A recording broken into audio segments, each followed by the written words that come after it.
welcome to the Sports on Joynews Prime. I'm Gary L. Smith. Now, if you thought heading the position as president of the Ghana FA is the biggest footballing one in the country, Nana Yaw Amponsah, the new chief executive officer of Asante Kotoko, disagrees. Despite contesting the GFA post in the last presidential elections, he claims the CEO post at Kotoko is the biggest job of all in the country.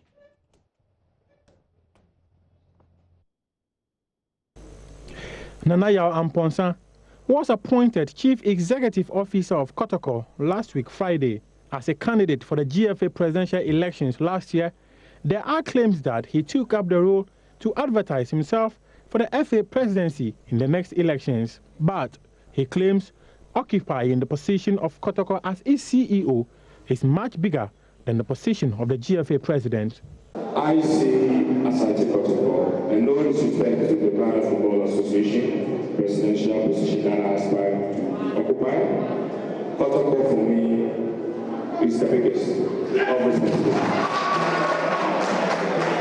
And I have, as I stated in my speech, I have dealt with many clubs. If you go to English and if I ask you who the president of the English FA is, you may not be able to tell me, but you may be able to tell me who the executive chairman of Man United is, who the CEO of Man United is. So I do not take myself, I don't take this responsibility lightly at all.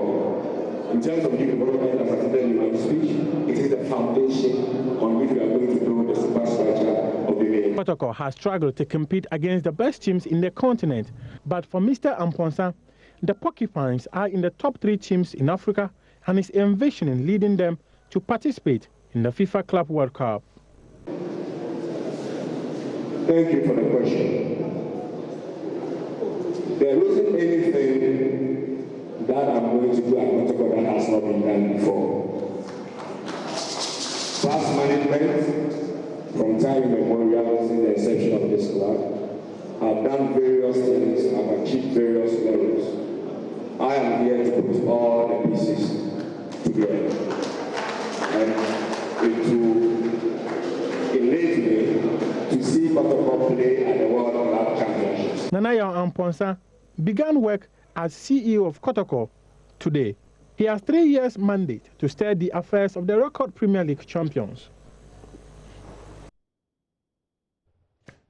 Former World Boxing Organization, the WBO Africa Super Welterweight titleist Patrick Alote wants the Ghana Boxing Authority to officially announce the lifting of a 6-month ban imposed on him earlier this year for assaulting Asante Kotoko, an Asante Kotoko supporter at the Accra Stadium. In an interview with Sports Today this afternoon, a remorseful Alote wants a public announcement to avoid consequences in future. The former World Boxing Organization Africa Super Welterweight titleist was seen in a viral video punching an Asante Kotoko supporter, Michael Siao Ejiman, early this year. He was banned by the Ghana Boxing Authority over what they described as unprofessional. His 6-month ban came to an end this month, and he's calling on the boxing governing body to publicize the lifting of his ban imposed on him. He'll find, maybe within this week, he'll find a day and go there to the GB and talk so that they'll find a solution to that. Because me, I want them to, I don't know if the president will agree with me, but to me, I would like them to write a letter and put it on social media like they do to ban me, so that every social media member will see, or everyone on social media will see, so that maybe one day if I'm in the ring fighting, it will not cause any problem outside, because some might know that I've been banned and now I'm in the ring. Some might know that the ban has been lifted, and maybe there will be a misunderstanding that will cause another problem. Yeah. During the service of his ban, Alote says it brought him financial difficulties because he has been abandoned by many.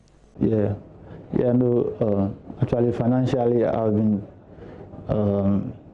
fighting a lot of problems, because the management has done their best, and I also have to do my part, but financially I'm finding things difficult because because of this COVID, you know, there's no fight, and also a lot of financial problems I've been facing at home. That one I can't tell about it more, but automatically I've been in financial problem a lot, that I need more help from, you know, people and the fans. But because of the issues that the issue that went viral, a lot of my friends that are supposed to help I think. And that's the sport for now. I'm Gary Al Smith. Thank you for your time.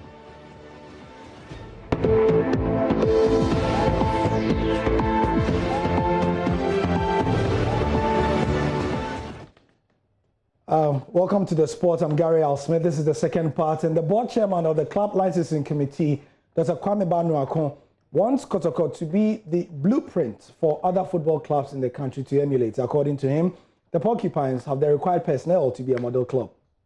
Kumasi Asante Kotoko is arguably one of the biggest clubs in the country that command the huge number of supporters. Many believe that when there is patronage for games involving Kumasi Asante Kotoko and Accra House of Oak, the success of Ghana football would be on the rise. Board chairman of the club licensing committee, Dr. Kwame Banu-Akon, claims Kumasi Asante Kotoko should be a guide for other teams in the country. Kotoko should be the guiding light for Ghana football. And I think all the other clubs will follow when Kotoko decides to lead. And I think the board and the Nana House team should take this as a guiding principle, that Kotoko should want to be the leader as far as Ghana football is concerned. And in doing so, we expect Kotoko to do the right things. I have a bit of a history in the last few months relating to fines imposed on Kumasi Asante Kotoko. I believe that this will be a thing of the past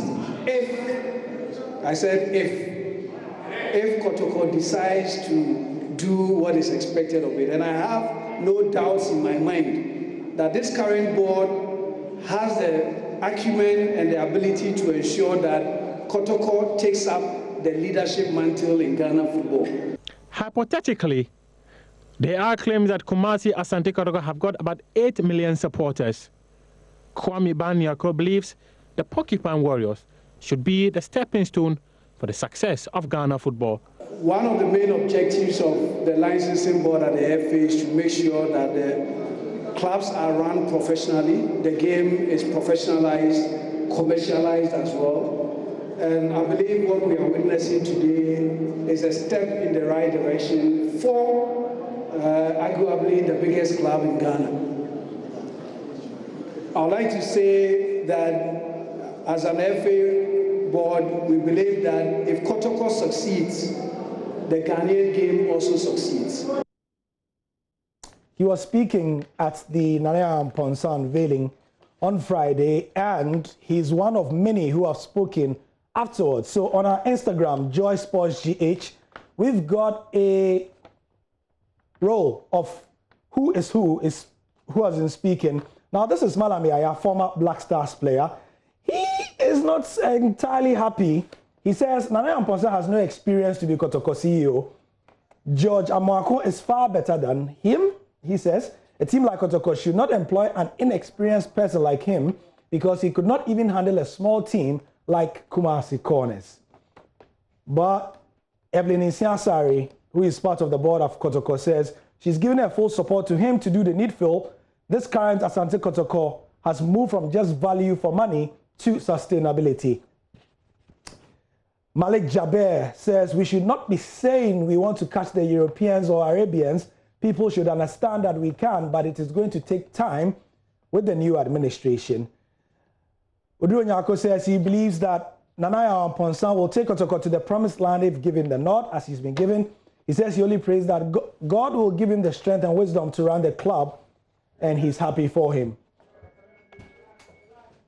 So that is on our Instagram page.